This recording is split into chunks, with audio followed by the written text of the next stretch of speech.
до момента, това, което чухме и видяхме? Към кой? Започваме с вас, госпожо Шишко. Първо дамите. На това, което чухме до момента, коментарът е следния. Да, направено е нещо за града, но това са козметични ремонти и това е част от задължението на кмета като кмет на тази община. Да, има проблеми. Според мене всички сме равни пред закона и най-важното е, че кмета трябва да спазва законите във връзка с поставения въпрос за разрешението за ползване. Не смятам, че един общински обект следва да работи цяла година без въвеждане в експлоатация и това е категорично. Ние сме юристи и колегата до мене може да потвърди. Не може без удостоверение за въвеждане в експлоатация един обект да работи и да се застрашава живота и здравето на хората. Кандидата на ГЕРБ. Вашия кажете. Вижда се нещо, което е крайно неприятно. Явно институциите не могат да намерят общ език, говорят си или не се чуват, което не е от полза нито за самите институции, а най-лошото е, че от това нещо страдат жителите на общината.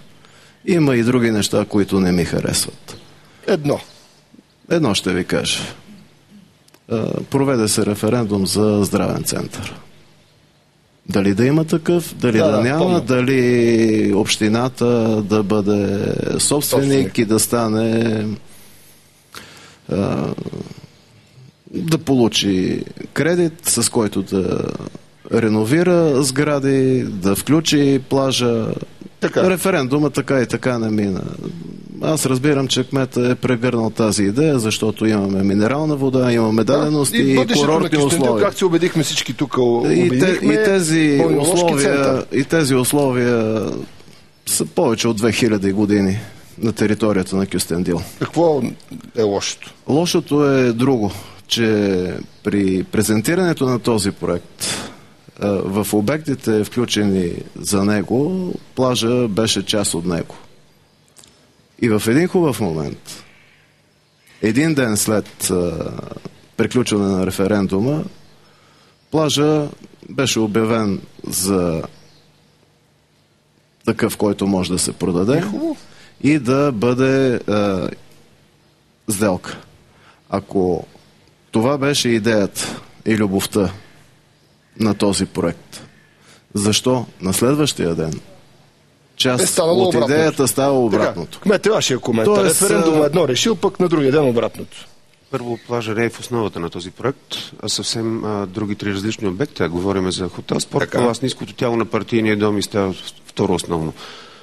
Що се отнася, всички споменаваха до момента и се молеха за инвестиции. Когато си намерил инвеститор да вложи повече от 3,5 милиона и да инвестира след това 15 милиона евро да изгради огромен балнеоложки комплекс, чуда се кого препятства това нещо и кого притеснява. Разбира се, къде е смущаващото. Дай думата сега тук е от Дупница е пристигнал, той е и още мисля, че общински съветник Методи Стойнов, той беше заедно с мен там по едно дело подсъдим, помня от едно предаване. Доброто. По-конкретно какъв въпрос имате към мен, тъй като аз в момента слушам... Новините от Дупница какви са? Там разбрах, че БСП дигат заедно с братя Галеви кандидат. Верно ли е това нещо първо?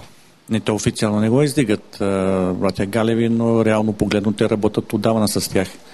Даже си спомням при 2 години и половина Станислав Павлов носеше една подписка да го освобождават от съда. Така, да, чета го това в местната преса. Как да ви кажа, показателно. Така гледам точка, това за БСП е много тежък удар и аз мисля, че така тази партия, която има някаква социална насоченост, губи много това нещо. Проблема на Дупница... Там братя все пак минават за местните благодетели сега. Те, нали са там... Значи те са благодетели за някого. Социални благодетели на района. За едни са благодетели, за други не. Имиджа на града не е добър, благодарение на тези двама консултанти, аз така ги наричам, защото иначе така, те неофициално участват в управлението на града. Има си официално избран кмет, но за съжаление общината много е затънала. За тези 4 години около близо 10 милиона задължения. Много ще бъде тежко на следващия кметски екип, защото близо 6 милиона от тези задължения са към външни фирми услуги. Вие знаете колко е трудно, когато една фирма е направила нещо, има да получава пари, вие не давате пари на нея, тя не се разплаща с друг и се получава на веригата става късно. И отделно близо около 3 милиона и половина са останали задължения към банките. Хубаво, направени са неща. но има много по-важни социални проекти. Да кажем, ние се хвалим, че са направили много хубав луксозен парк за близо 5 милиона и половина. Показан от TV7 вчера. Но вие виждате какво е състояние общинската болница. Ужасно състояние. Едно управление на един град, въобще на една община, има няколко стълба. Това са здравеопазване, образование, благоустройство.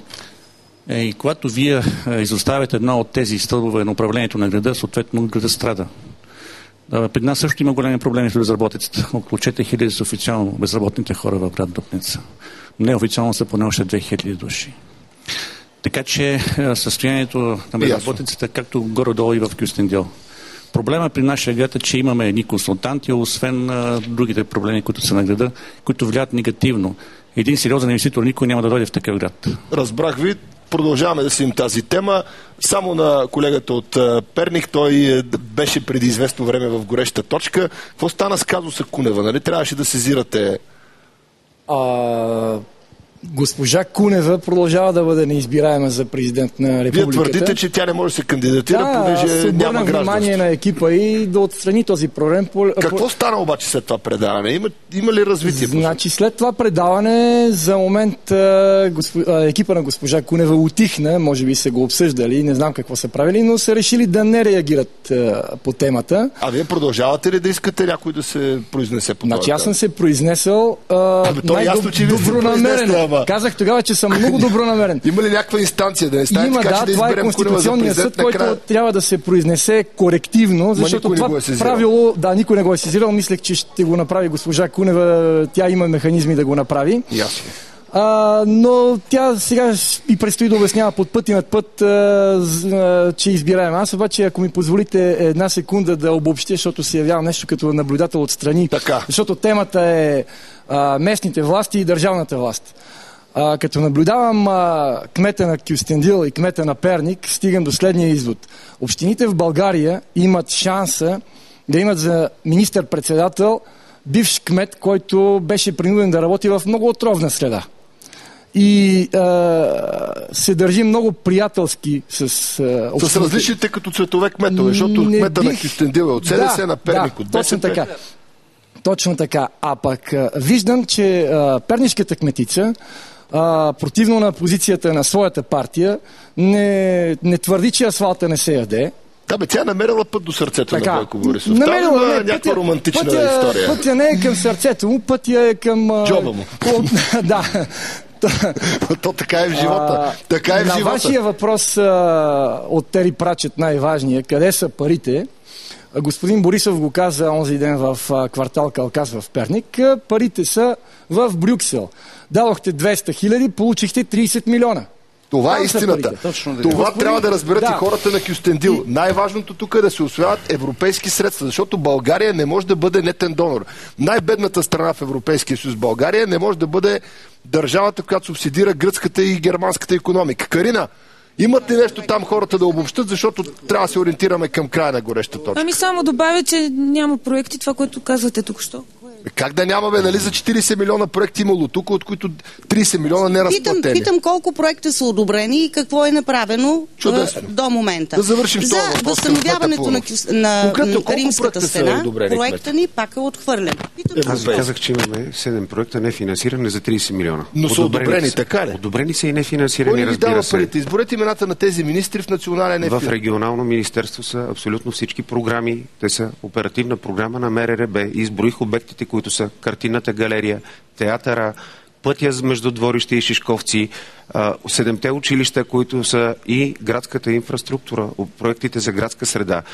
Онзи ден беше върнат с измислено отново от МРРБ, че туристическото дружество не било регистрирано в регистъра на Министерство на икономиката. Сега изпратихме допълнително отново проекта за крепостна стена за 3 милиона. Има очевидно някакъв афинитет. Добре да го регистрира, този регистър да не е напротив, той регистрирано е, просто комисията естествено, че не е направила необходимата справка и се изпраща ново удостоверение, за да се уточнява това нещо. Искам само да завърша. Кюстендил няма да бъде запомнен с днешните политици и слава Богу, което е. Кюстендил може да бъде запомнен само с минералните извори, с черешите и с трудолюбивите хора. Така че всички са добре дошли тук, защото това не е лицето на Кюстендил. това, което виждат днес. Благодаря ви за това гостуване и на политиците в студиото на Гореща точка, и на гражданите. Стотици граждани на Кюстендил бяха с нас през цялото време, за да последят разговора за бъдещето и настоящето на своя град. TV7 остава да работи тук, за разлика от другите телевизии, ще се върне на септември и октомври, когато са местните избори, и тук ще има отново такава сцена с предизборни дискусии. Отново с мен Николай Бареков. Приятен ден, уважаеми зрители. Останете сега с секс символа Аздис Рам, тази исландка, която се оказа с много топла кръв и ще гостува на Жана. Може би ще има основно така разговор около бъдещето и миналото и на еротичен модел, така че останете с TV7. Има какво да се види по нашата телевизия и след Бареков.